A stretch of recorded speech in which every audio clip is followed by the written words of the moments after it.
Sama seperti bahasa Ibrani biblikal tidak sama dengan bahasa Ibrani modern. Demikian juga bahasa Yunani koine tidak sama dengan bahasa Yunani modern. Jadi waktu kita belajar bahasa Yunani koine, yang kita butuhkan adalah pengantar bahasa Yunani Alkitab, bukan pengantar bahasa Yunani modern. Pun yang kita butuhkan adalah kamus bahasa Yunani. Saya kutip di awal-awal ini sebuah kalimat dari Douglas Stuart dan Gordon Davey tahun 2011, halaman 14 dari bukunya Hermeneutik. Begini bunyi pernyataannya. Alasan pertama mengapa kita perlu belajar menafsir adalah bahwa setiap pembaca pada waktu yang sama juga menjadi penafsir. Kalau yang ditafsir itu gambar, nampaknya semua orang mudah melakukannya. Yang jadi soal kan kita nafsirnya Alkitab. Yang kita tafsir itu verbal, verba, kata-kata, kata-kata yang tertulis.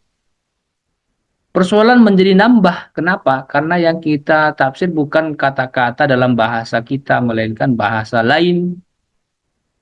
Persoalan menjadi nambah. Kenapa? Bahasa lain yang kita tafsir itu bukan bahasa lain masa kini, melainkan bahasa lain masa yang lama-lama.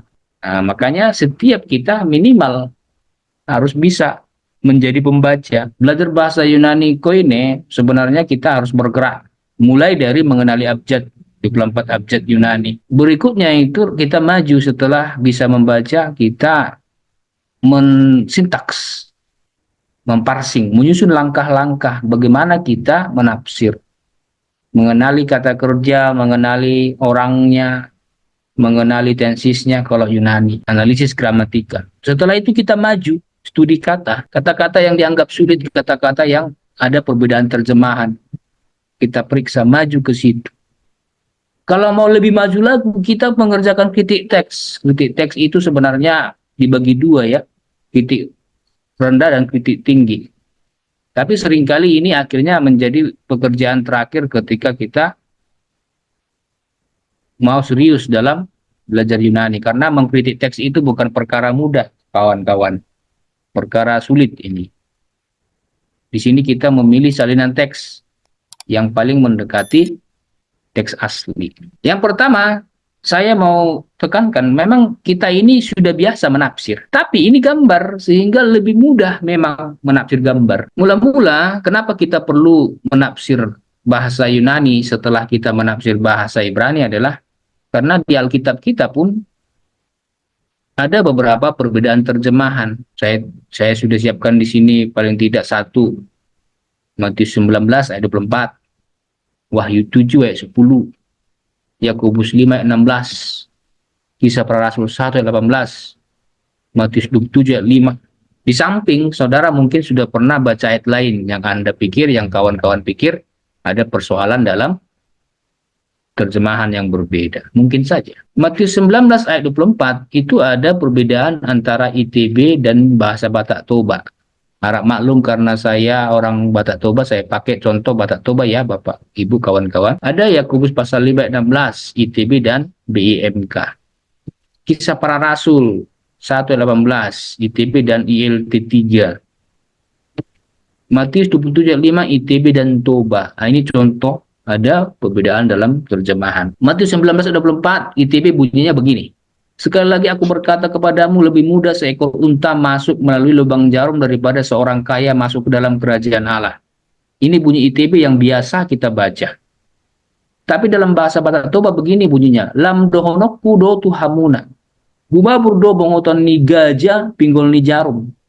Unang halak namora masuk tuharaja banua gijangi. Perbedaan mencolok dalam terjemahan ini adalah seekor unta dalam bahasa Indonesia berubah menjadi gajah di bahasa Batak. Ini binatang yang berbeda. Unta dan gajah. Ini perbedaan terjemahan. Contoh kedua, Wahyu 7 ayat 10 saya kutip dari ITB dan BIMK. ITB begini bunyinya. Dan dengan suara nyaring mereka berseru, keselamatan bagi Allah kami yang duduk di atas tahta dan bagi anak domba. Sementara versi BIMK begini. Lalu dengan suara yang kuat mereka berseru, keselamatan kita datangnya dari Allah kita yang duduk di atas tahta dan dari anak domba itu. Perbedaan mencolok adalah keselamatan bagi Allah atau keselamatan dari Allah. Contoh ketiga, Yakobus pasal 5 ayat 16. Dari ITB saya baca, karena itu hendaklah kamu saling mengaku dosamu dan saling mendoakan supaya kamu sembuh. Doa orang yang benar bila dengan yakin didoakan sangat besar kuasanya. ITB itu biasa kita baca. Sekarang kita baca BMK, sebab itu hendaklah kalian saling mengakui kesalahan dan saling mendoakan supaya kalian disembuhkan. Doa orang yang menuruti kemauan Allah mempunyai kuasa yang besar. Di sini paling tidak ada dua hal. Di ITB dia disebut dosa. Sementara di BMK seperti dikurangi kadarnya menjadi sebatas kesalahan. Padahal dalam teologi dosa dan salah itu beda kualitas. Tapi itu yang terjadi, perbedaan terjemah. Yang berikutnya di ITB disebut doa orang yang benar, yang bisa memunculkan dua tafsiran. Yang benar itu yang mana? Doanya yang benar atau orangnya? Yang mana yang lebih tepat ke maksud teks awal, itu maksud saya ya. Yang mana yang lebih tepat kepada maksud teks awal. Ini pun contoh. Berikutnya Kisah Rasul 1:18, saya kutip ITB. Yudas ini telah membeli sebidang tanah dengan upah kejahatannya, lalu ia jatuh tertelungkup dan perutnya terbelah sehingga semua isi perutnya tertumpah keluar. Itu ITB punya.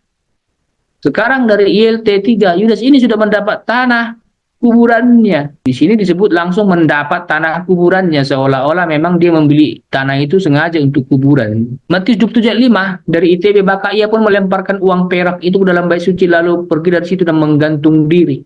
Dalam bahasa Batak Toba, jadi di palhoma peraki tu baga sejoroi la sumurut siani la manikot. Tidak disebutkan bagaimana cara dia bunuh diri. Sementara di ITB disebut menggantung diri. Sebagaimana ketika kita menafsir di pertemuan pertama, ketika kita belajar Ibrani di pertemuan kedua, kita ini perlu alat bantu. Kita perlu alat utama. Alat utama tentu saja Alkitab. Ini alat utama untuk PB, Alkitab cetak. Di dalamnya, di bagian depan, belakang itu ada tambahan-tambahan catatan, termasuk kritik teks bagi kawan-kawan yang memang serius, seperti yang saya harapkan menjadi pendidik nantinya. Interlinear Yunani, tulisan Sutanto Hasan yang 2 jilid. Ini yang biasa dimiliki mahasiswa teologi. Harganya kalau untuk mahasiswa biasanya lebih murah dibanding untuk umum. Alat bantu berikutnya tentu saja buku pengantar. Saya rekomendasikan yang paling lama saya kenal yang sebelah kanan. Sekarang yang namanya mau membaca berarti kita harus kenal dulu abjadnya. Yang namanya mau membaca, kita harus kenal dulu abjadnya. Cara untuk menghafal ini beragam, sama seperti bahasa Ibrani, aksaranya harus dihafal. Caranya beragam, silahkan. Masing-masing gunakan caranya. Entah mau langsung, alfa, beta, gamma, delta, epsilon, zeta, eta, theta, iota, kappa, lambda, mu, si, omikron, pi, rho, sigma, tau, epsilon, pi, si, omega. Cocok dia. Ingat ya, kita namanya mau membaca kalimat kah, klausa kah, prasa kah, kemudian nanti sampai paragraf, berarti harus kenali hurufnya. Syukurlah rupanya kita lebih mudah mengingat huruf Yunani karena minimal waktu kita SMP, SMA sudah kenal beberapa abjad Yunani. Kita sudah mengenal alfa, ya kan? Di rumus fisika, beta, gamma, delta. Nah, ini kan sudah ada di rumus fisika, epsilon. Nah, jadi ketika kita melihat ini di pelajaran Yunani Koine, kita agak disentak. Ternyata ini pernah aku pelajari. Aksara ini pernah aku kenal. Yang agak sulit adalah kalau bahasa Ibrani tidak ada huruf besar, tidak ada huruf kecil. Di bahasa Yunani, salah satu kesulitannya adalah ada huruf besar, ada huruf kecil. Ini yang membuat kadang-kadang mahasiswa harus ekstra berpikir Tapi dalam rangka namanya kita mau belajar cara mudah, ya kan? Kuncinya kan kita mau belajar cara mudahnya. Kalau bisa mudah, kenapa dipersulit? Itu motonya kan, jangan dibalik. Kalau bisa sulit, kenapa dipermudah? Bukan. Kita harus berkata, kalau bisa dipermudah, kenapa dipersulit? Jadi, syukurlah di zaman postmodern ini, kita rupanya terbantu dengan berbagai alat. Bagaimana saya bisa membaca ini semua kalau saya tidak dibantu? Kalau sudah tahu aksara ya bisalah Kai, Israel, Yudayos ya bisa. Cuman kan yang belum tahu kan tidak bisa baca ini. Sementara ini banyak kosakata yang perlu kita kenali. Kurios, Laos, Lepros, Litos, Logos, Nomos, dan sebagainya. Kosakata-kosakata yang banyak ditemukan di Alkitab Perjanjian Baru. Bagaimana saya bisa membaca ini? Saya harus tahu aksaranya dulu. Presbuteros, ketua, topos, tempat, dan sebagainya. Saya rupanya tertolong dengan alat bantu yang sudah kita kenal. Hebrew, Gerika, interlinear. Saya tunjukkan contohnya. Saya sudah screenshot di sini Matius pasal 5 ayat 3 dari Hebrew, Gerika, interlinear. Bunyinya begini kan, Matius 5 ayat 3. Berbahagialah orang yang miskin di hadapan Allah, karena mereka yang mempunyai kerajaan sorga. Di ITB begitu bunyinya. Bahasa Yunani sebagaimana bahasa kita dari kiri ke kanan. Jangan terikut dengan Ibrani ya. Ibrani dari kanan ke kiri. Kalau Yunani seperti kitanya. Dari kiri ke kanan. Lihatlah teks Yunaninya. Inilah teks Yunaninya. Bagaimana saya membaca ini kalau saya belum tahu Pak aksaranya? Lihatlah di bawahnya. Inilah dia transliterasinya yang sebenarnya langsung dibaca bisa. Jadi yang ini makarioi, ini hoi, ini putokoi, ini to, ini pneumati. Lihat lagi bawahnya. Inilah teks Yunaninya, inilah transliterasinya langsung dibaca bisa. Hoti, auton, estin, hei, basileia, ton, bisa langsung dibaca. Berikutnya inilah teks Yunaninya, inilah bacanya. Uranon, langsung baca aja, tidak masalahnya itu. Namanya juga bukan bahasa kita. Tidak akan diejeknya itu. Perhatikan. Aplikasi ini sudah sangat menolong. Sekiranya pun kita belum ada kemampuan fasih dalam membaca karena teksnya belum kita kenali, abjadnya belum kita kenali semua, jangan berhenti belajar. Alat bantu ini gunakan dulu sebagai contekan. Kalau sudah ngerti nanti kenapa ini jadi M, lebih mudah nanti kita lihat. Berarti lebih mudah nanti kita paham kemudian. Kenapa ini menjadi R? Oh, inilah dia rupanya. Oh, inilah dia rupanya. Setelah kita bisa mengenali huruf, kemudian membaca, meskipun masih dengan alat bantu, sebenarnya kita harus maju. Akhirnya kita harus mengerjakan sintaks, parsing, analisis gramatika. Bagaimana terjemahan yang tepat sesuai dengan tensisnya, sesuai dengan personanya, orang keberapa. Berarti saya harus lanjutkan. Sintaks. Ada beberapa istilah penting yang perlu kita kenali untuk belajar analisis gramatikal. Kata sandang. Orang Yunani suka bilangnya artikel. Maksudnya kata sandang. Suatu rumah, suatu kota, seorang pria, seorang wanita, si Petrus, si Anu, si Hawa misalnya, ini itu, gunung ini, roti itu, orang ini, orang itu. Nah, jadi artikel kata sandang. Adjektif ini normal ya, kita tahulah. Adjektif kata sifat, noun kata benda, partikel itu biasanya menjadi tidak, jangan, larangan. Kata-kata negatif, tidak, jangan. Kasus-kasus dalam bahasa Yunani yang saya baca di banyakkan buku sampai hari ini adalah kasus-kasus di bahasa Yunani itu 5.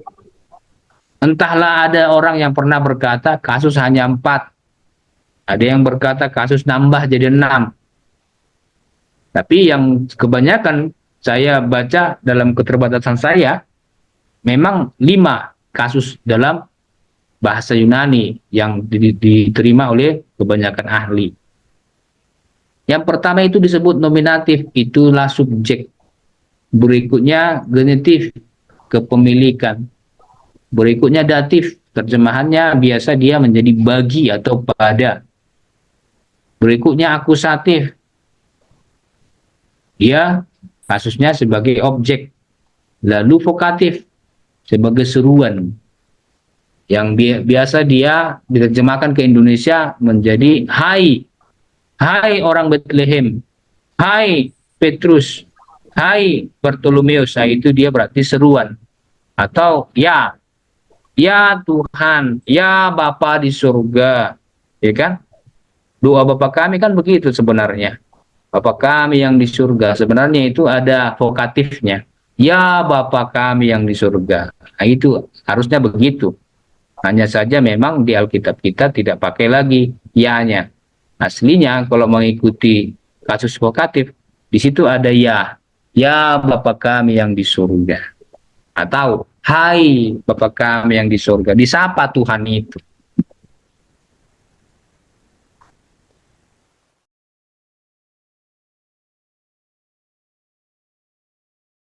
Mungkin banyak kita jumpai ketika sintaks itu adverb, kata keterangan. Misalnya terjemahannya sekarang, atau mungkin dalam kasus lain, dalam konteks lain terjemahannya juga. Berikutnya conjunction, kata sambung, lalu, jikalau, seperti. Lalu preposition, kata depan, atas, bawah, karena, dalam, dari.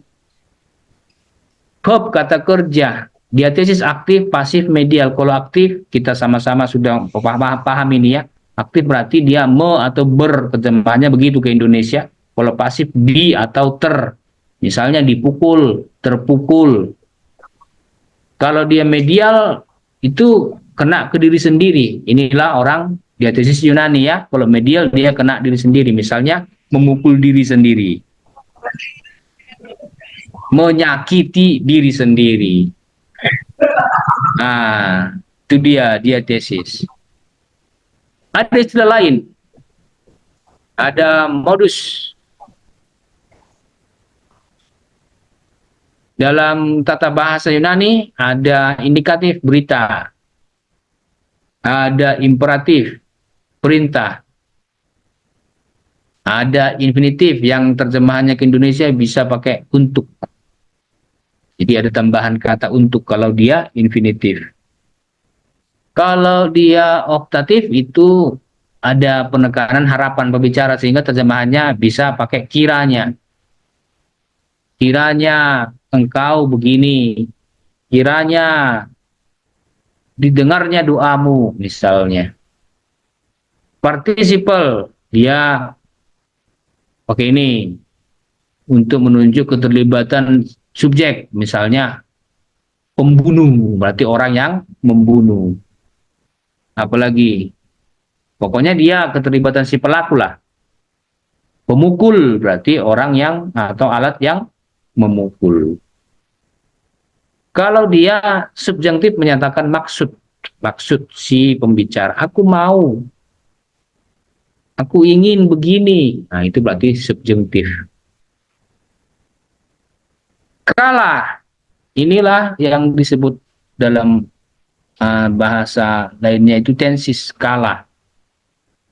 Kalau kami dulu di kelas lebih sering pakai kalah. kala kini, kala lampau, nah begitu. Ada present, ada imperfect, ada future, ada aorist, ada perfect, ada pluperfect. Di sini sudah saya buat sedikit kisi-kisinya. Kalau dia kala present berarti itu kala kini. Orang Yunani present itu dia berarti sedang terjadi juga. Kini dan sedang terjadi itu masuk ke present orang Yunani. Kini dan sedang. Imperfect itu berarti dulu. Maka untuk menjelaskan dia imperfect, silahkan tambahkan terjemahan untuk kata kerja itu dulu. Dulu. Kalau future normal ya, berarti nanti atau akan. Kalau auris berarti itu adalah kegiatan yang pernah terjadi, dan ini harus dibedakan antara pernah dan dulu. Kalau dulu dia bisa terjadi berkali-kali. Kalau di auris dia hanya sekali. Begini dia, garis sudah sekali. Kalau dulu itu bisa berkali-kali. Nah, kemudian perfect. Perfect itu sudah seperti imperfect. Tapi kalau imperfect itu dulu masa lalu begitu. Tapi sudah selesai, sudah berhenti dia. Berhenti. Kalau perfect masih lanjut terus, belum berhenti. Gitu maksudnya. Nah, sekarang bagaimana dengan pluperfect? Pluperfect itu sudah, tetapi sekarang tidak lagi. Berarti begini dia. Ini, nah, udah enggak selesai. Itu pluperfect. Nah, untuk penjelasan tambahan soal itu, berarti kita memerlukan buku-buku pengantar bahasa Yunani. Yang tadi saya rekomendasi 2 itu, silahkan. Kalau kurang lagi, masih ada buku lain sebenarnya. Bapak Ibu saya lihat juga orang yang suka menjelajah di dunia maya kan. Pak Ferdinand Lase saya lihat statusnya di Facebook sudah beli beberapa buku. Puji Tuhan. Jadi bahan-bahan tambahan kita sudah lengkap, minimal itu. Pak Didi Sinaga pun kemarin itu sudah langsung beli beberapa buku. Puji Tuhan. Kawan-kawan itu berarti motivasinya besar. Supaya visi misi kita dalam waktu yang lebih dekat bisa kita kerjakan. Kata ganti untuk orang ada. Orang pertama, orang kedua, orang ketiga ini saya anggap bisalah kita semua ya. Kapan dia aku atau kita, kapan dia engkau atau kamu, kapan dia atau mereka. Saya harap kita soal itu tidak perlu lagi ditekankan. Karena itu bahasa yang biasa kita pakai.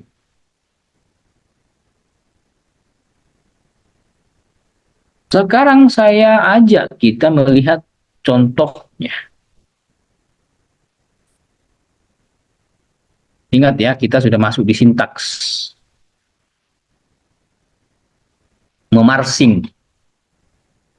Berarti kita periksa, ada ini, ada modus, ada kala, dan yang seperti di atas itu ya, yang lainnya itu.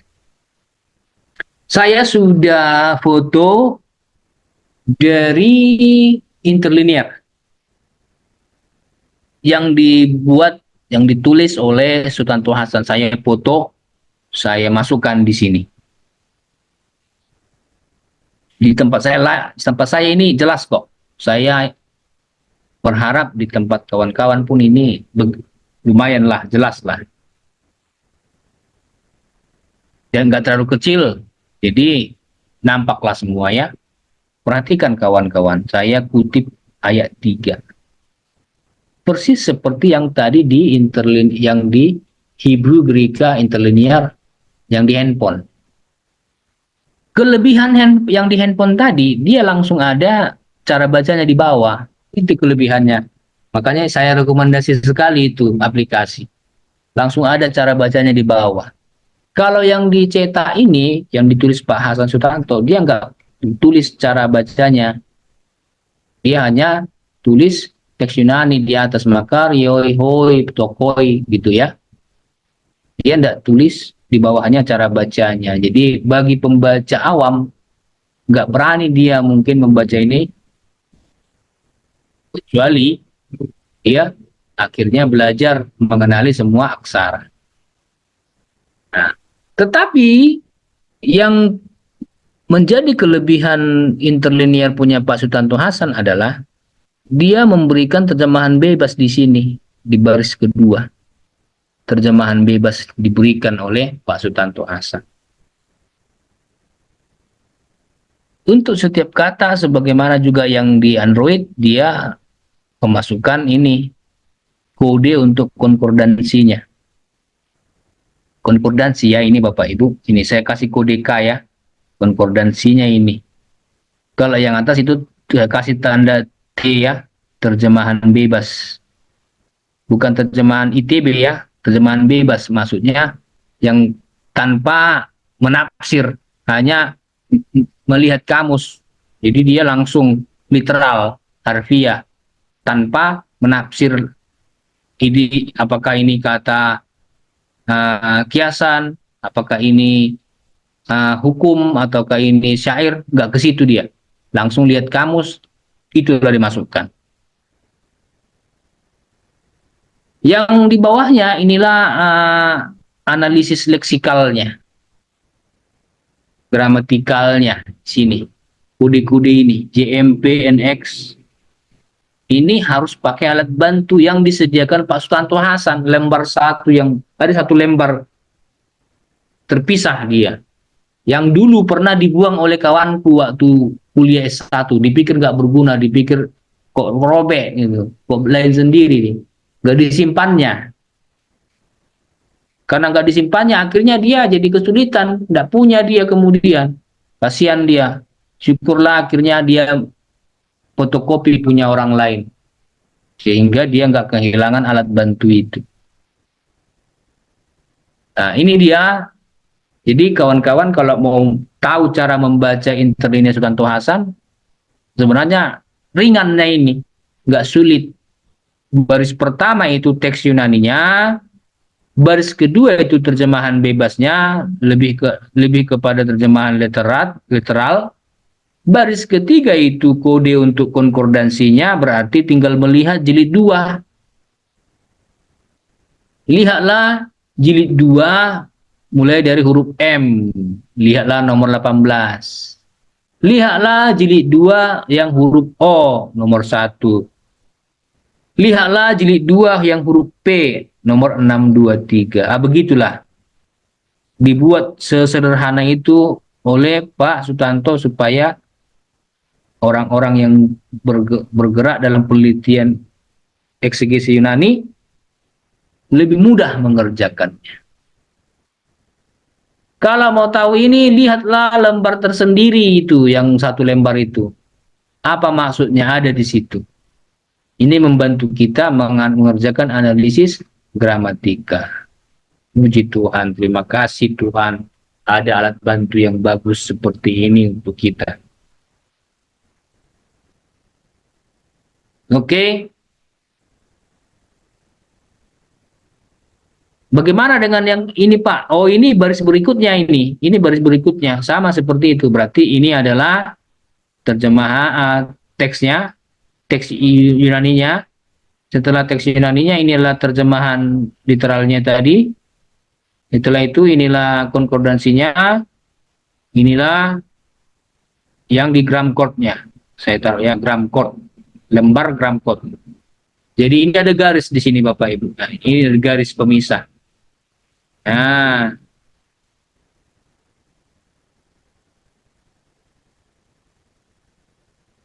itu contoh untuk Matius pasal 5 ayat 3. Bagaimana mengerjakan sintaks.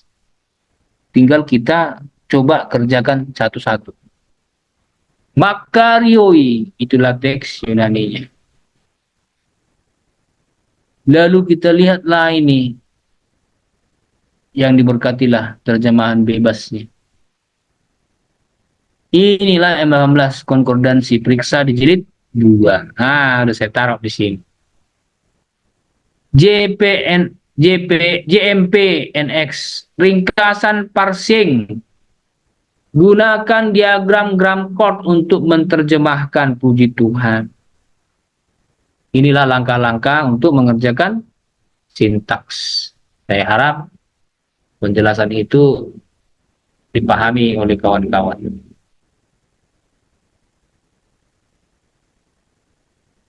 Saya foto jilid 2 konkordansi M18. Ini ya. Ini kan M18. Ini.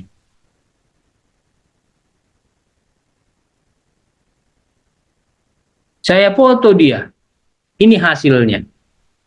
Di buku jilid kedua punya Pak Sularto Hasan. Rupanya kata Makarios di perjanjian baru ditemukan sebanyak 50 kali. Ini ilmu dari mana ini? Bisa kita dapat semudah ini Bapak Ibu.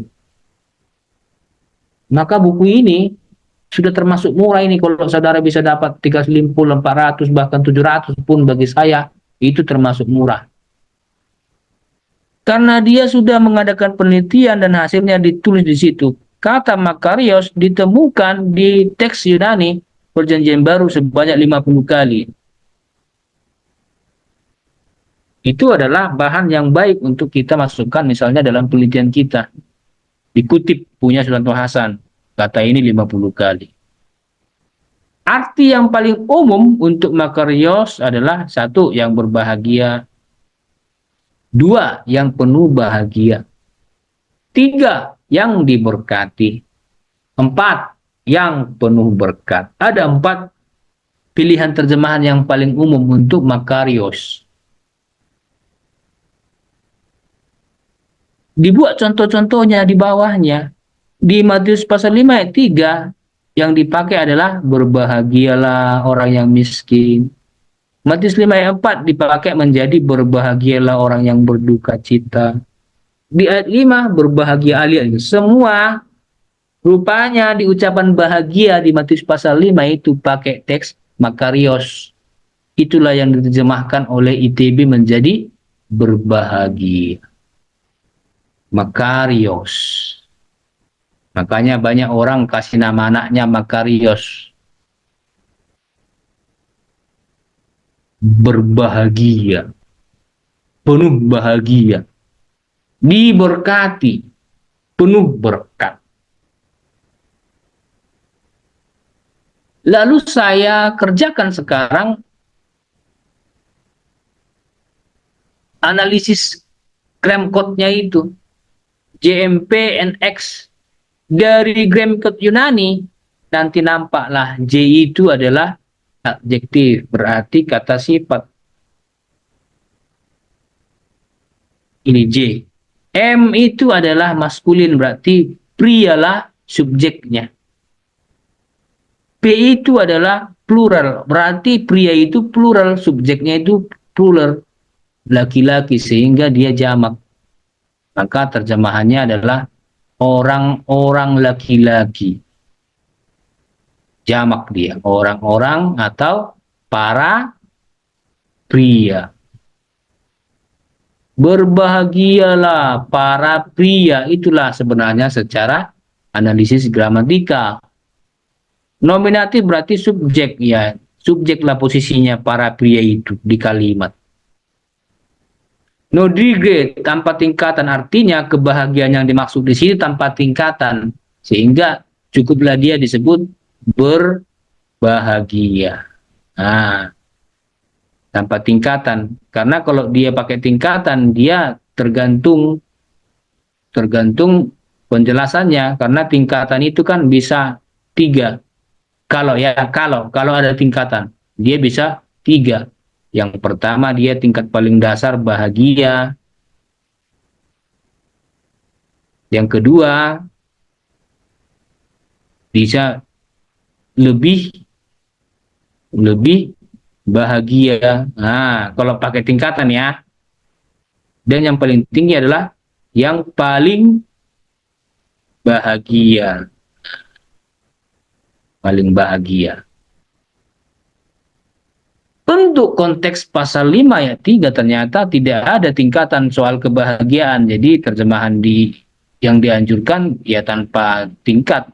Ya, nggak usah pakai lebih, nggak usah pakai paling. Pakailah langsung yang bahagia.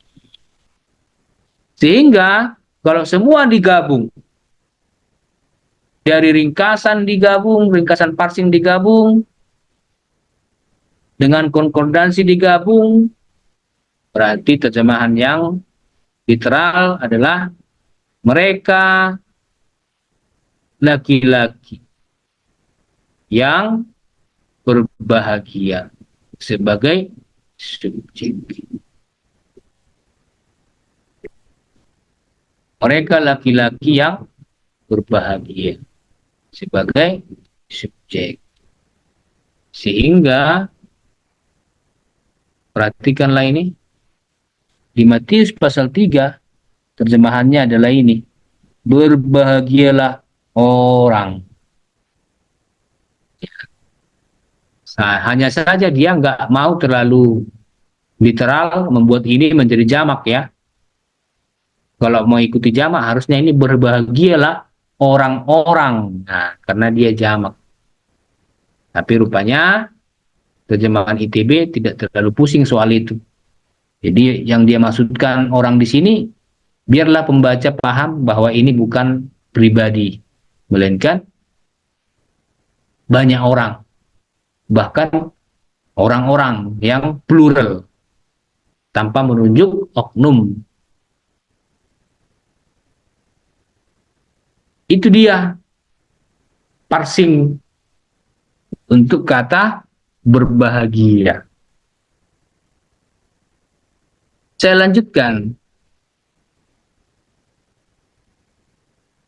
Setelah kata makarioi, ada kata kedua, ini dia, hoi. Terjemahan literalnya dibuat oleh Sutatno Hasan, orang-orang, gitu. Konkordansinya, diagram chordnya, ini saya pindah ke bawah.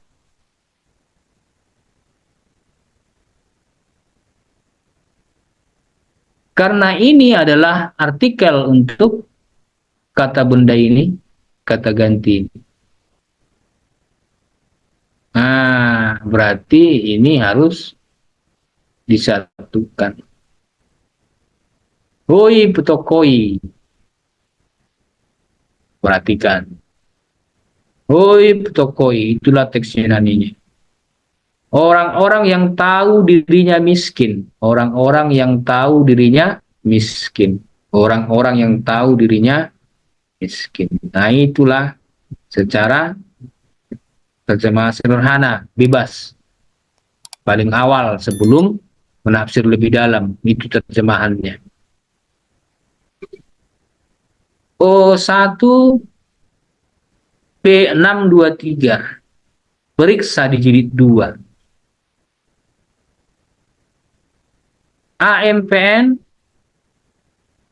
JMPNX ringkasan parsing. Gunakan diagram code P623. Inilah hasilnya. Kata ptokos dijumpai di Alkitab Perjanjian Baru versi Yunani, dia 34 kali. 34 kali kata ptokos dijumpai di Alkitab berbahasa Yunani Perjanjian Baru.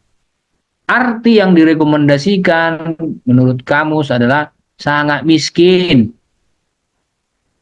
Bisa juga diartikan yang berharap pada Tuhan. Bisa juga diartikan yang tidak berguna. Tokos. Malahan ada tambahan dari Sutanto Hasan. Secara harfiah, kata putokos ini berarti yang mengemis. Secara harfiah, ptokos berarti yang mengemis. Tetapi di ITB diterjemahkan sebagai yang miskin. Di ayat-ayat lain, di Matius 19 juga dia diterjemahkan jadi miskin.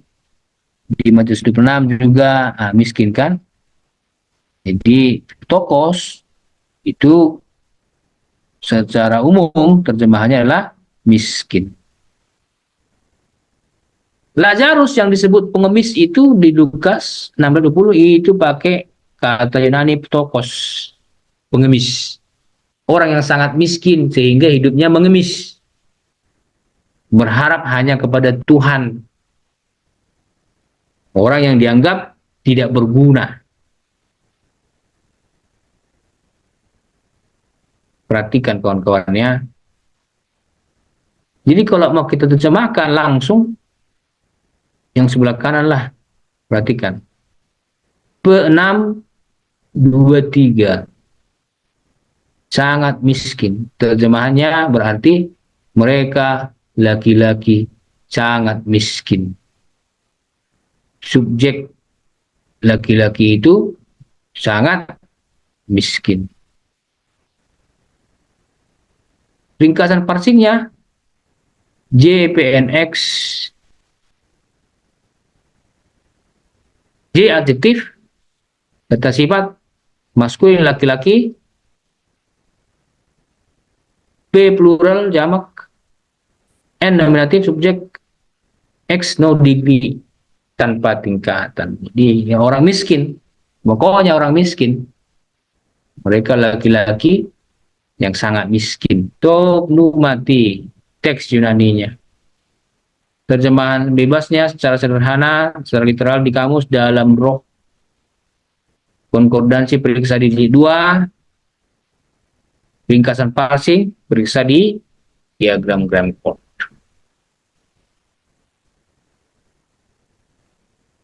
Saya foto di jilid 2. Hasilnya ini. Numa.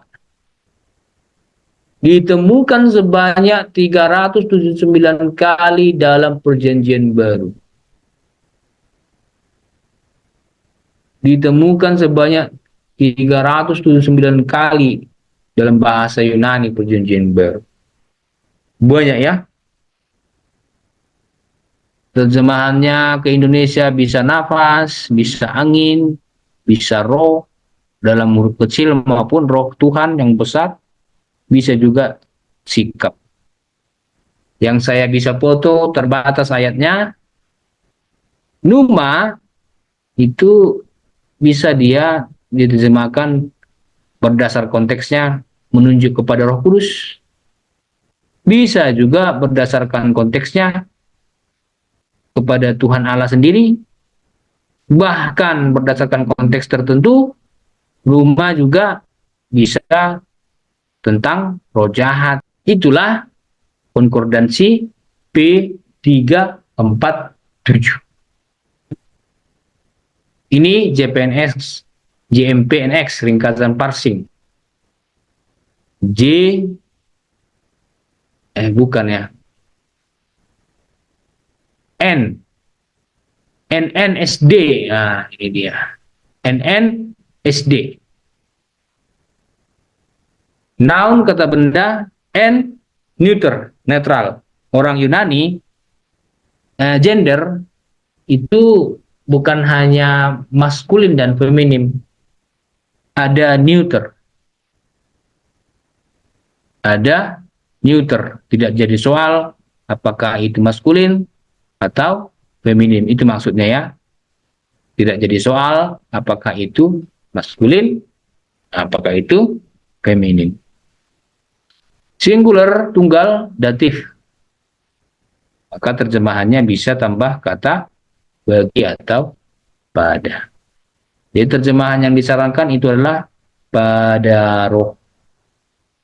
Jadi inilah hasil akhirnya untuk kalimat pendek. Makarioi, hob tokoi, top pneumati. Untuk kalimat pendek ini, terjemahan literalnya ya seperti ini.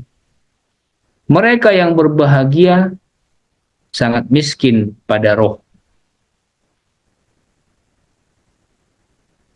Tapi kan nggak enak terjemahannya. Dibacakan nggak enak terjemahan literal ini. Mereka laki-laki yang berbahagia sangat miskin pada roh. Nggak enak.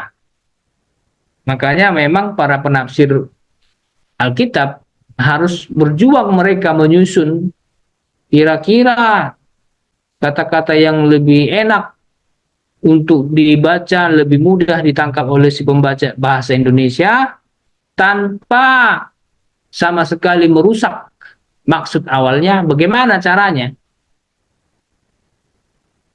Tak mungkin dipertahankan ide ini. Mereka laki-laki yang berbahagia sangat miskin pada roh. Bingung malahan pembaca. Itulah sebabnya terjemahan yang kita baca di Alkitab kita ITB bukan begitu bunyinya. Langsung berbahagialah orang yang miskin di hadapan Allah. Terjemahan ini lebih cantik. Orang Indonesia bacanya lebih tertata.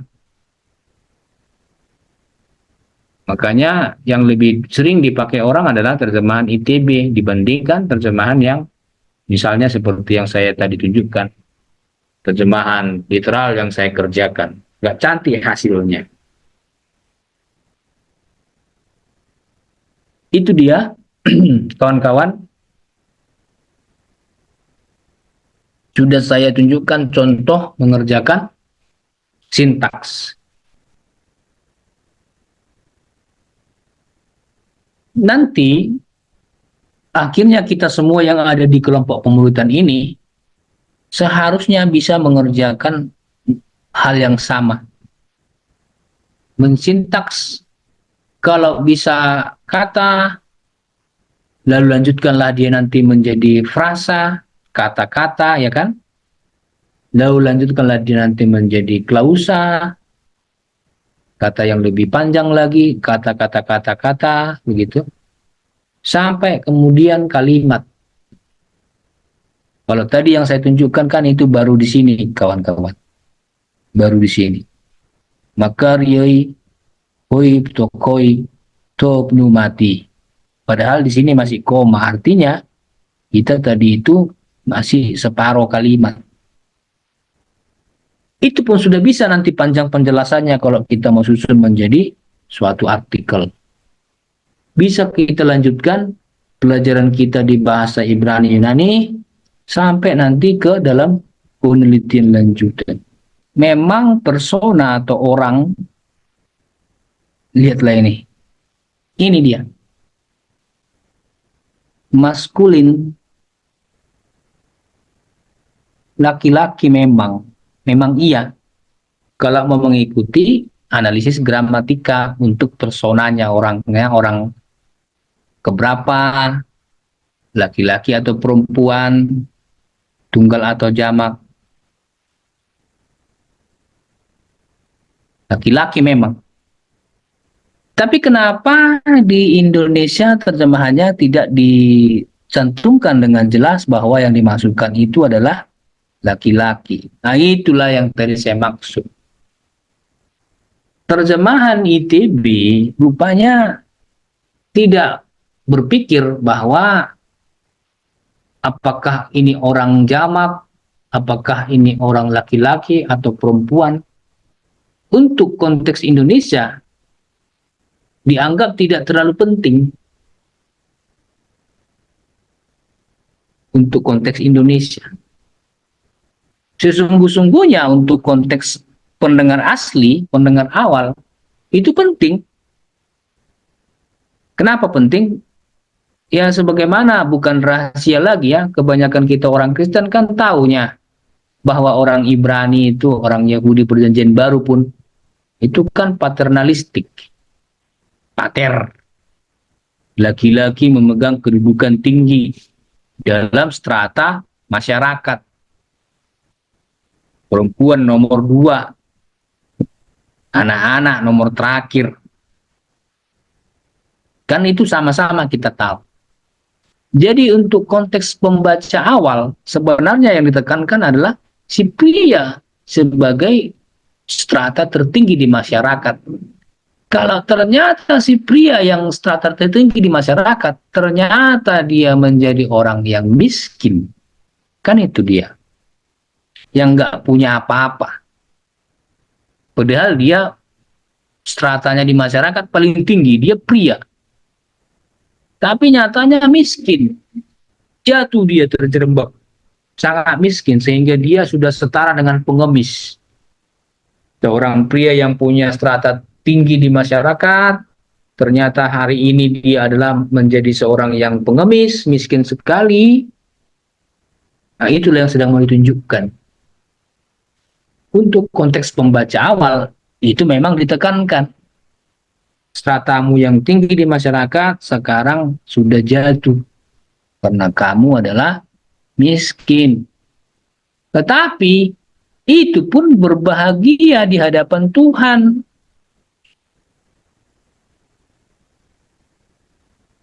Itu pun berbahagia di hadapan Tuhan. Jadi dengan ucapan bahagia ini, Tuhan bermaksud menghibur. Kalau ada di antara para pria dalam kelompok masyarakat Yahudi yang sudah jatuh statusnya, sedang dihibur sama Tuhan. Bagi orang pembaca mula-mula yang orang Yahudi, ini penting ditekankan. Lalu sampailah itu kepada kita. Sampailah itu kepada kita di zaman modern.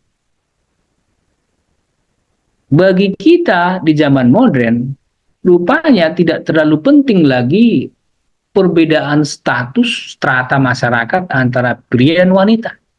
Itu nggak terlalu penting lagi. Meskipun tetap dianggap penting, tapi tidak lagi menjadi sangat prinsip. Malahan sudah jarang dibicarakan laki-laki nomor 1, perempuan nomor 2. Perempuan sudah berkata apa? Apa itu istilahnya ya? Persamaan gender. Bukan berarti laki-laki dan perempuan sama gendernya, bukan. Tapi statusnya, kehormatannya jangan dibuat berbeda. Dalam konteks kita sekarang orang Indonesia dan di zaman postmodern, perbedaan antara strata pria dan wanita nggak lagi dipentingkan. Sehingga masuklah terjemahan ITB pun tak lagi penting untuk membicarakan apakah orang yang dimaksud di sini di awalnya pria, apakah orang yang dimaksud di sini awalnya wanita. Tetapi kalau kita memang seorang peneliti, seorang pengkhotbah yang baik, pengkhotbah yang terpelajar, alangkah baiknya itu kita bicarakan, kita sampaikan, sehingga diperkayalah jemaat, diperkayalah pendengar, dan memang nampaklah di situ keprofesionalan kita sebagai seorang peneliti teks Alkitab. Kita nggak semata-mata lagi hanya menggunakan terjemahan yang sudah ada. Nggak semata-mata lagi hanya menggunakan terjemahan yang sudah ada. Kita telah menunjukkan bahwa ada terjemahan yang diharapkan lebih cocok untuk maksud si pembaca awal. Memang itulah maksudnya untuk si pembaca awal. Supaya si pembaca awal ini betul-betul dia datang sama Tuhan karena sudah jatuh statusnya. Nah, untuk orang Indonesia ya disebut miskin pun kadang-kadang tersinggung ya Pak. Janganlah pakai kata miskin Pak. Jadi pakai istilah apa? Pakailah istilah ekonomi lemah. Nah, itulah persoalannya sekarang. Nah, mudah-mudahan kalau kita mau bicara soal ini, Bapak-bapak, ibu-ibu, kawan-kawan, bisalah sampaikan apa maksud si pembaca untuk si pembaca awal, apa maksudnya untuk kita sekarang. Begitu Pak Karolus, ada pendekatan yang berbeda untuk itu berarti. Bahwasanya tentu yang dimasukkan di sini bukan hanya pria, tapi wanita, dengan pendekatan bahwa kalaupun saya hanya menyebut laki-laki, harusnya di situ termaktublah istrinya, termaktublah orang-orang lain yang tidak dicantumkan dalam analisis gramatikanya. Oke saya sih Pak, sebenarnya dalam konteks ayat ini pun tidak jadi soal. Dalam konteks ayat ini ya Pak. Tapi mungkin ya, untuk konteks lain bisa jadi nggak cocok. Iya kan? Untuk konteks ini mungkin bisa cocok. Tapi misalnya nanti suatu saat ada konteks lain, hanya pria yang dibicarakan, berarti kita harus batasi tafsiran kita, jangan kita merembet sampai ke ini pun ikut wanita misalnya. Ya kan Pak? Seperti kasus waktu ada murid-murid memberi makan 5.000 orang. Di situ langsung jelas disebut pria saja. Nah, sekalipun di situ ada wanita, tapi dengan jelas disebut pria saja. Tidak termasuk wanita dan anak-anak. Adalah untuk konteks itu berarti analisis gramatikalnya harus memang pria ya pria. Tidak termasuklah di situ wanita. Oke Pak, untuk konteks ayat ini saya oke-oke aja. Kalau memang yang dimasukkan di sini bisalah masuk pria, bisalah masuk wanita. Ya, mungkin satu lagi Pak. Silakan Pak. Apakah tidak jadi penjelasan kalau netral itu gimana Pak? Apakah apa istilahnya apa? Kalau dia berjenis maskulin atau feminin, mungkin kalau di sini digunakan jenis netral, apakah cocok kira-kira Pak? Kalau misalnya Pak, karena kan nyatanya kan di situ pakainya maskulin, ya kan? Nyatanya faktanya di situ pakainya maskulin. Kalau misalnya itu kenapa nggak neuter gitu kan, maksud Bapak ya? Iya, iya Pak. Lebih netral, bisa dia laki, bisa dia perempuan. Nah begitu. Memang untuk orang Yunani agak lain lah dia. Beda sama orang Ibrani. Kalau orang Ibrani dalam pengertian tata bahasa ya Pak, tata bahasa Ibrani itu tidak ada neuter. Kalau memang itu mau ditunjuk pria dan wanita, langsung ditaruh di situ MF. Berarti dia bisa maskulin, dia bisa feminin. Nggak jadi masalah soal gender. Kalau untuk tata bahasa Ibrani. Nah, untuk tata bahasa Yunani ini rupanya memang ada neuter. Neuter di sini, Pak, seringkali dipakai ini untuk Roh Kudus. Salah satunya ya. Salah satunya. Karena tidak peduli soal gender. Roh Kudus tidak mempedulikan soal gender. Tetapi yang unik adalah kalau bicara untuk Tuhan Allah, dengan jelas dipakai gender maskulin. Jadi penggunaan gender neuter entah kenapa memang tidak untuk semua kata benda dipakai, Pak. Neuter itu hanya untuk Roh Kudus dan saya tidak begitu mengikuti lagi untuk kata apa saya tidak ingat ya, Pak. Tapi untuk Roh Kudus paling sering dipakai neuter. Untuk manusia itu memang harus jelas dia pria atau dia wanita. Jangan salah paham. Seperti dulu waktu kami kuliah di tingkat S1. Dulu kami berpikir neuter itu di tengah-tengah. Dulu Pak. Dulu saya berpikir waktu kuliah S1 berarti ada dia nggak laki-laki, dia nggak perempuan. Berarti istilah kita orang Indonesia kasar ya, banci misalnya, banci atau bencong. Makanya kadang waktu kami dulu kuliah S1 itu dalam pemahaman yang terbatas karena nggak dijelaskan juga oleh dosen kami kadang mengejek kawan kami yang agak gemulai itu, kami ejek dia neuter, kami bilang gitu, karena agak gemulai dia. Rupanya tidak itu maksudnya. Neuter di tata bahasa Yunani bukan itu maksudnya. Neuter yang dimaksud adalah tidak soal gendernya. Tidak soal gendernya. Yang dipakai adalah seringkali untuk Roh Kudus. Nah, untuk ini, untuk konteks ayat yang kita bicarakan ini, karena memang pakainya maskulin, saya cenderung masih menggunakan tafsiran yang pertama, bahwasanya yang ditonjolkan untuk pembaca awal adalah status seorang pria yang tinggi yang jatuh karena kemiskinan. Tidak dipakai neuter. Neuter dipakai hanya untuk Roh Kudus, tidak untuk yang lain. Begitu, Pak. Oke, baik Pak. Terima kasih Pak Tutur. Ya, Pak Karolus.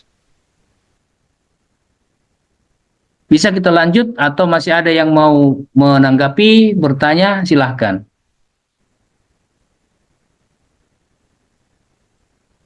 Lanjut.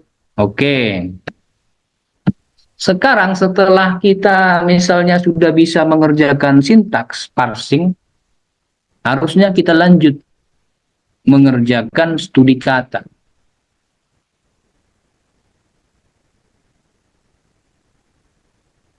Kalau sintaks parsing itu, usahakan memang dia kata lanjut menjadi frasa atau lanjut jadi klausa, lanjut menjadi kalimat. Itulah sintaks. Supaya jangan hilang maksud kalimat itu. Jelas dia, kata demi kata. Nah, kalau studi kata itu biasanya adalah untuk kata-kata yang rumit. Kata-kata yang bisa dia multitafsir. Rumit, multitafsir, dan beda terjemahan. Nah, sehingga perlu namanya studi kata. Saya ambil contoh kasus langsung. Sudah ada di channel saya video pendeknya ya. Nanti silakan ditonton sendiri. Di sini saya ambil langsung contoh di Alkitab Perjanjian Baru, Matius pasal 16 ayat 6. Yesus berkata kepada mereka, berjaga-jagalah dan waspadalah terhadap ragi orang Farisi dan Saduki. Saya tandai warna merah ragi, berarti itulah yang mau diteliti lebih lanjut. Kenapa ini perlu diteliti lebih lanjut? Karena di ayat 7 kita menemukan kalimat yang menarik. Maka mereka berpikir-pikir dan seorang berkata kepada yang lain, itu dikatakannya karena kita tidak membawa roti. Ketika Kristus bicara soal ragi orang Farisi dan ragi orang Saduki, yang muncul di benak, di pikiran murid-murid adalah tentang roti. Rupanya bukan itu yang dimaksudkan Yesus. Setelah kita membaca cerita itu, paling tidak di ayat 12 ada penjelasannya. Ini penjelasannya. Ketika itu barulah mereka mengerti bahwa bukan maksudnya supaya mereka waspada terhadap ragi roti, bukan. Jadi yang dipikirkan murid-muridnya salah. Ragi yang dimaksudkan Tuhan Yesus bukan ragi roti. Lalu apa? Melainkan ajaran orang Farisi. Jadi ada dua arti ragi di sini minimal. Arti ragi yang pertama adalah ragi roti. Tetapi dalam konteks Matius 16 ayat 6, yang dimaksud Yesus bukan ragi roti, melainkan ajaran orang Farisi. Untuk ini perlulah yang namanya studi kata. Ada dua macam arti kata seperti yang kita pelajari di pertemuan pertama. Saudara, kawan-kawan ingatlah itu. Yang pertama arti harfiah, asal usul kata berdasarkan leksikon. Puji Tuhan kita udah punya alat bantu. Ragi Matius 16 ayat 6. Dalam bahasa Yunani tes jumes. Ragi. Tes jumes. Ragi. Saya klik di kamus di Alkitab pakai sabda yang di handphone Android. Saya buka kamus yang di Android, saya cari arti kata ragi. Dari Android loh ini Bapak, kawan-kawan. Dari Android, jadi Android kita itu sudah betul-betul multifungsi. Muncullah arti kata ragi di kamus Alkitab. di BIS bahasa Indonesia sehari-hari, ragi yang dimaksud adalah bahan yang dipakai dalam adonan roti. Berarti inilah yang di benak murid-murid. Inilah yang di benak murid-murid, ragi roti. Seperti di Hosea pasal 7 ayat 4, ragi pun adalah untuk roti. Itulah arti kamus. Arti yang pertama. Kemudian arti yang kedua seperti yang kita pelajari di materi kita pertemuan pertama. Ada arti semantis. Makna. Maksud.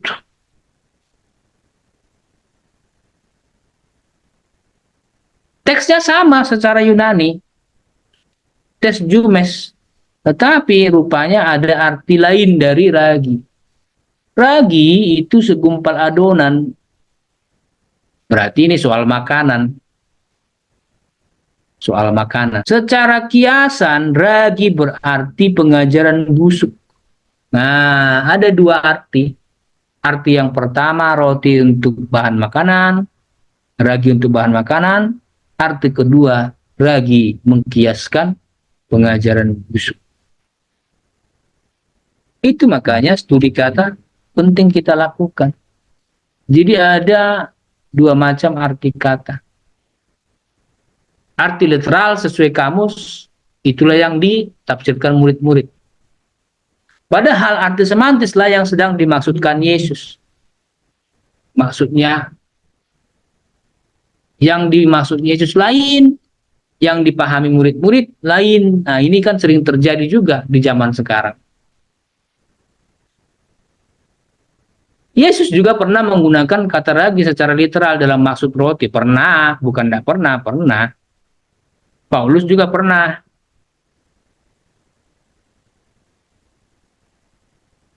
Secara semantik, ada juga kita temukan ragi adalah untuk kemunafikan orang Farisi. Paulus menulis ragi dalam maksud keburukan dan kejahatan. Jadi memang ada dua arti ragi. Makanya kalau kita menemukan kata ragi di Alkitab, periksa baik-baik yang dimasukkan di situ ragi dalam arti harfiah atau ragi dalam arti semantis. Jangan kita salah memahami. Sekarang berikutnya saya lanjutkan studi kata. Kita kejar ya. Studi kata. Sekarang saya contoh untuk studi kata adalah lubang jarum, Matius 19 ayat 24. Ini pun sudah ada videonya di channel YouTube saya, nanti tonton ulang ya kawan-kawan. Bunyinya begini, sekali lagi aku berkata kepadamu, lebih mudah seekor unta masuk melalui lubang jarum daripada seorang kaya masuk ke dalam kerajaan Allah. Yang dalam bahasa Batak tadi sudah saya tunjukkan, bukan unta, di bahasa Batak dipakai gajah. Ini bunyinya dalam bahasa Yunani. Saya tandai yang warna merah, berarti itulah yang mau di studi kata, lubang jarum. Trupematos rapidos.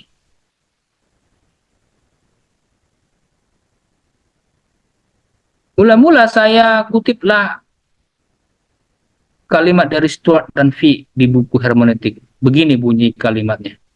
Sering dikatakan bahwa ada sebuah pintu gerbang di Yerusalem. Ada sebuah pintu gerbang di Yerusalem, dikenal sebagai pintu gerbang lubang jarum. Hanya bisa dilewati unta dengan berlutut dan dengan amat sukar. Itu sering dikatakan, entah oleh pendeta, entah oleh dosen, atau orang-orang yang mengaku pernah melihat pintu itu di tanah Timur Tengah sana. Tapi Stuart dan Fee mengatakan, hal itu tidak benar. Hal ini tidak benar. Tidak benar seperti itu, kata Stuart dan Fee. Sekarang kita periksa secara teks Yunani. Turpematos rapidos, lubang jarum. Saya pakai Android. Ini saya copy, saya masukkan ke sini. Inilah hasilnya. Trupema yang diartikan lubang. Kalau untuk jarum ini mata jarum. Itu trupema. Lalu rapidos. Rapis. Sebuah jarum.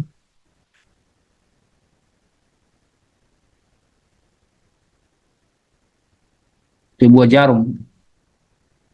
Sehingga trupematos rapidos adalah lubang jarum.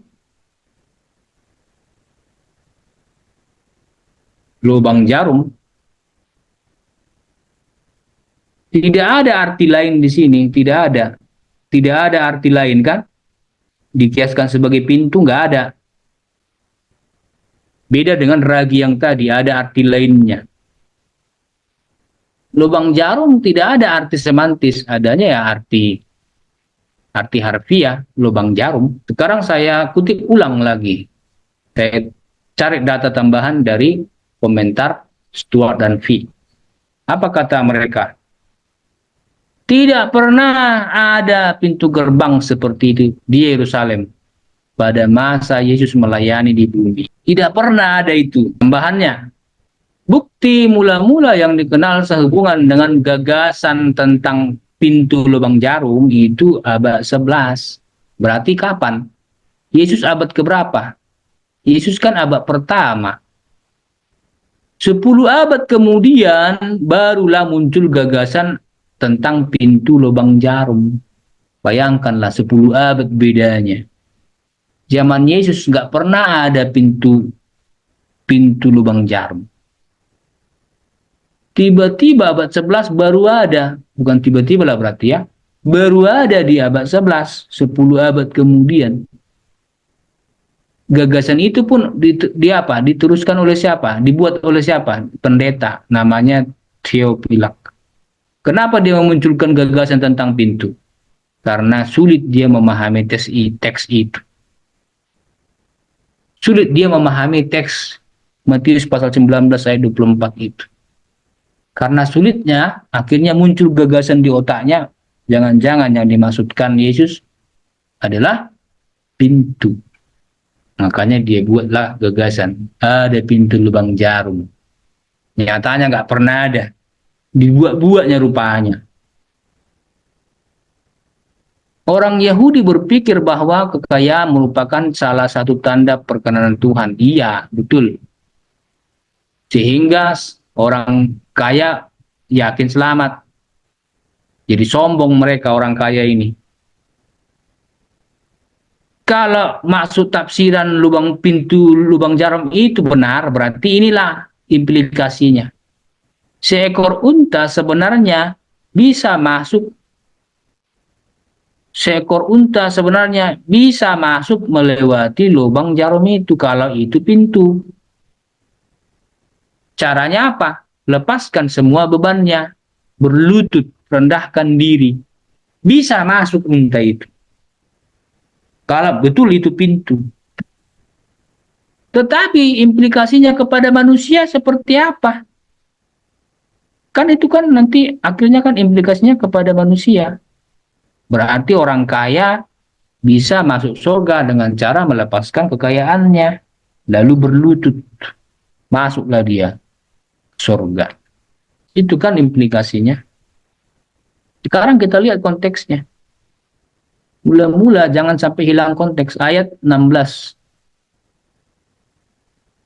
Ada orang yang datang sama Yesus. Guru yang baik gitu kan. Perbuatan baik apa yang harus kulakukan untuk memperoleh hidup yang kekal? Ayat 16. Yesus berkata, turutilah segala perintah Tuhan Allah. Ayat 17. Datang orang itu bertanya lagi, perintah yang mana aja itu? Yesus merangkumkan hukum Taurat. Di antaranya disebutkan, jangan membunuh, jangan berzina. Datang orang itu berkata, sudah kuturuti semua itu. Kalau soal hukum Tauratnya sudah kuturuti semua. Ada yang kurang, kata dia. Yesus rupanya ngikuti alur berpikirnya si orang itu. Oke, kalau memang kamu berpikir dengan perbuatan baikmu kamu bisa mendapat hidup kekal, kan ininya akar masalahnya. Ini akar masalahnya. Bahwa si orang itu berpikir dengan perbuatan baiknya dia bisa mendapat kehidupan kekal. Maka Yesus mengikuti alur berpikirnya. Oke, berarti kamu perlu sempurna dalam hal perbuatan. Bisa nggak kamu sempurna dalam hal perbuatan? Coba dulu. Coba jual hartamu, lalu bagikanlah kepada orang miskin. Dengan begitu kamu akan peroleh harta di surga. Setelah itu, ikutlah aku. Coba, bisa nggak kamu mensempurnakan perbuatan baikmu itu? Itu yang dimaksudkan Yesus kan?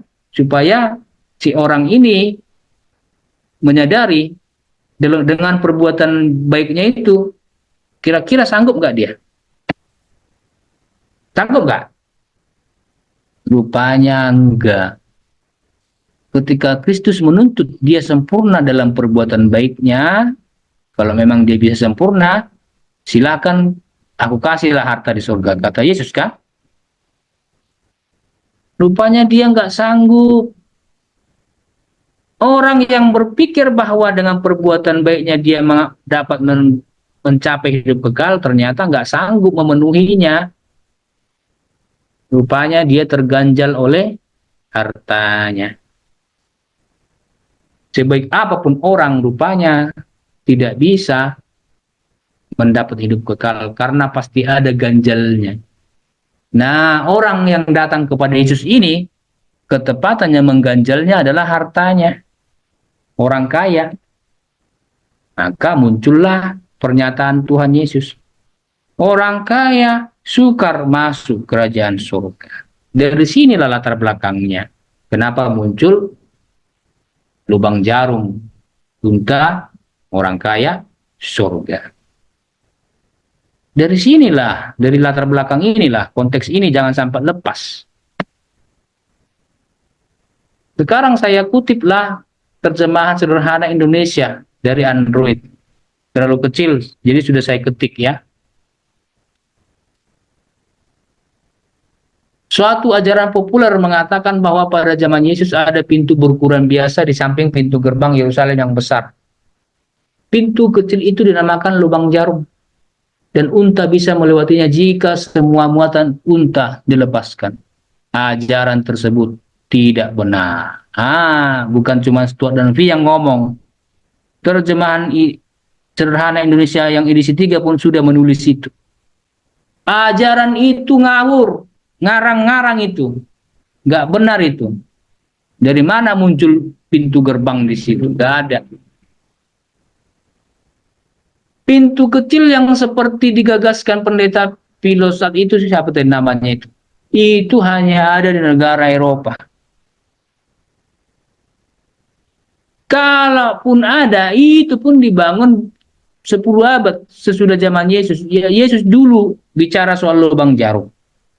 10 abad kemudian gagasan itu muncul. Akhirnya orang bangun pintu lubang jarum. Berarti sejarah terbalik. Terbalik dong. Yesus duluan bicara soal lubang jarum, baru orang bangun pintu lubang jarum. Jangan dibalik seolah-olah ada pintu lubang jarum zaman Yesus. Yang dimaksud Yesus di sini adalah bahwa sama sekali mustahil bagi orang yang kaya untuk menjadi warga kerajaan Allah. Itulah yang dimaksudkan Yesus. Tentang menurut ayat 26, hal yang mustahil bagi manusia itu bisa terjadi. Hal yang mustahil bagi manusia itu bisa terjadi dengan pertolongan Tuhan Allah. Sekarang kita tarik konklusinya. Yang pertama, tidak pernah ada pintu gerbang lubang jarum di Yerusalem pada masa Yesus. Karena tidak pernah ada zaman itu, berarti pastilah lubang jarum yang dimaksud Yesus adalah harfiah. Yesus tidak bicara soal pintu, tapi harfiah lubang jarum. Bagaimanapun juga tidak mungkin seekor unta yang besar bisa melewati lubang jarum yang kecil. Seperti terjemahan bahasa Batak Toba. Bagaimana mungkin binatang yang besar di tanah Batak, seekor gajah, bisa melewati lubang jarum yang sangat kecil? Memang itulah yang Tuhan Yesus maksudkan. Hal yang mustahil. Itulah yang sedang Yesus maksudkan. Mustahil seekor unta lewat lubang jarum. Mustahil seekor gajah lewat lubang jarum. Tetapi itu pun lebih mudah dibandingkan orang kaya yang terikat hartanya masuk surga.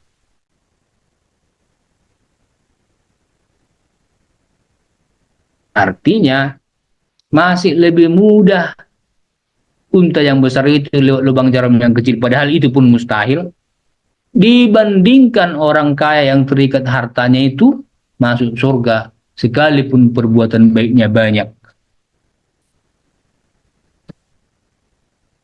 Bagi manusia hal ini tidak mungkin, tetapi bagi Allah semua mungkin, termasuk menyelamatkan orang kaya. Itulah yang sedang dimaksudkan di situ. Jadi ayat itu tidak sedang membenarkan bahwa orang kaya bisa masuk seperti unta masuk pintu lubang jarum. Tidak. Seolah-olah orang kaya nggak perlu percaya Tuhan, cukup sumbangkan kekayaannya, maka selamat. Tidak. Kalau itu diterima berarti cukuplah orang kaya sumbangkan kekayaannya, masuk surga lah dia. Bukan itu maksudnya.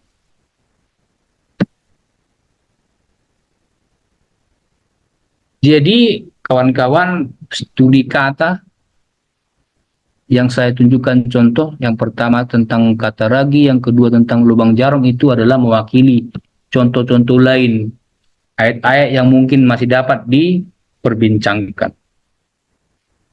Termasuk tadi yang saya sudah sebut di awal, Yakobus pasal 5 ayat 16.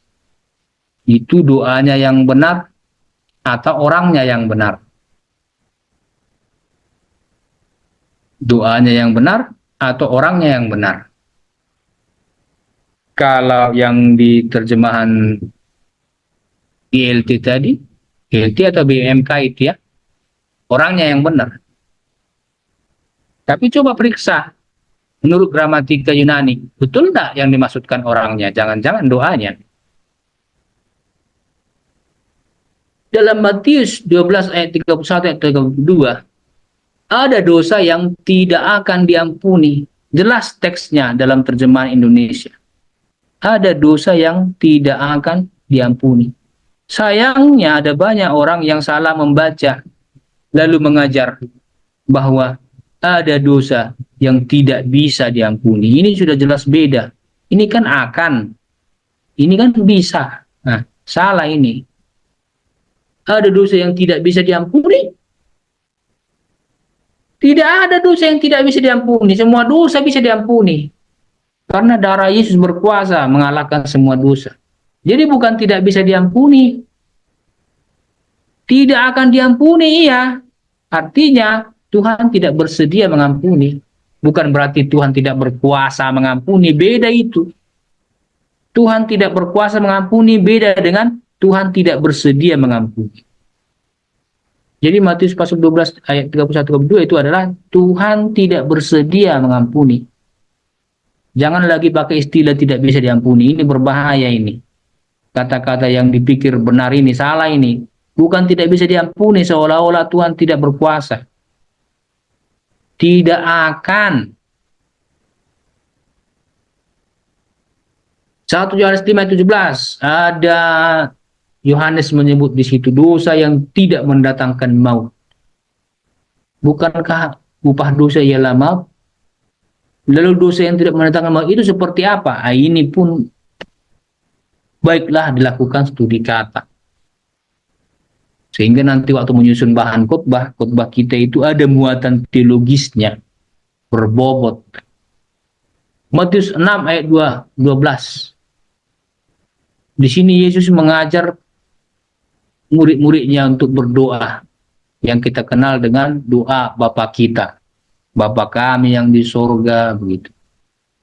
Sayangnya ada orang yang berpikir dalam doa itu termasuklah Yesus. Dalam doa itu kan ada doa minta ampun sama Tuhan. Ampunilah kami akan kesalahan kami, seperti kami juga mengampuni orang yang bersalah kepada kami.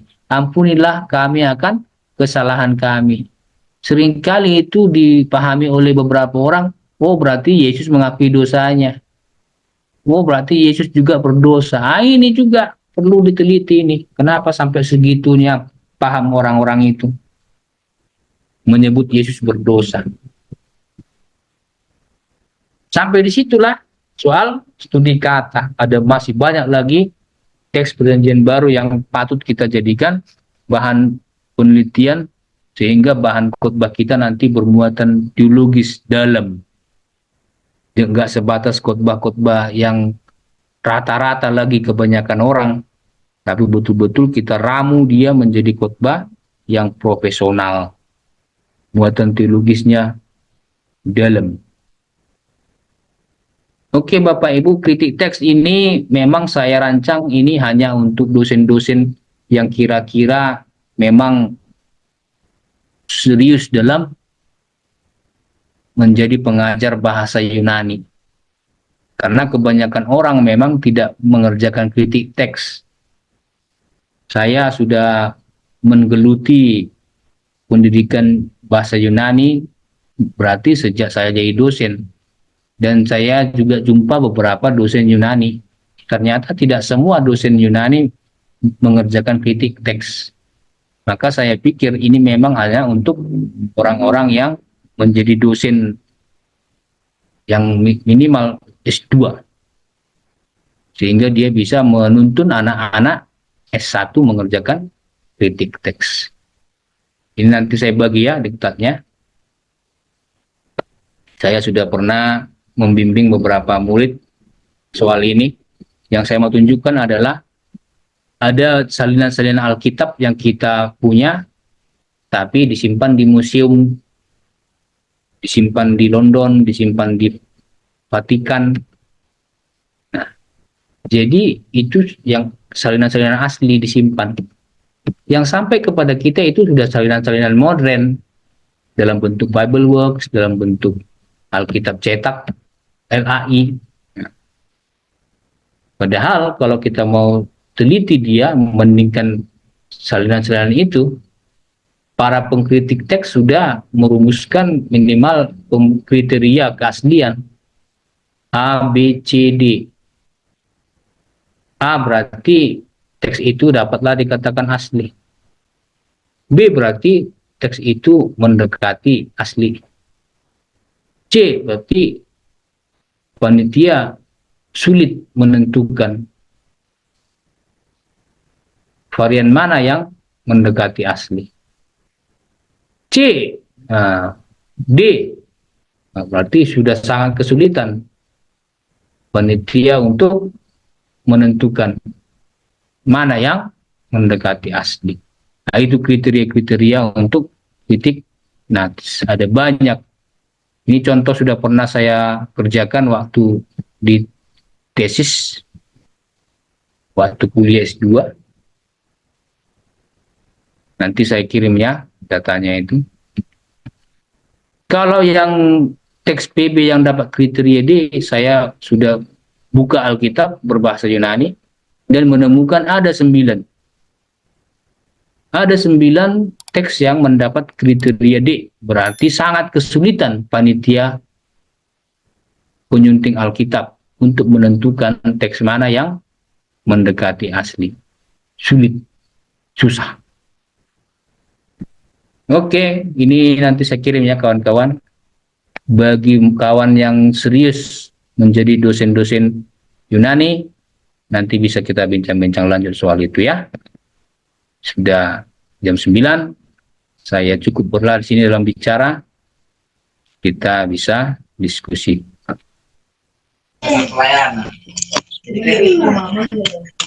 Ada yang mau kita diskusikan? Silakan kawan-kawan.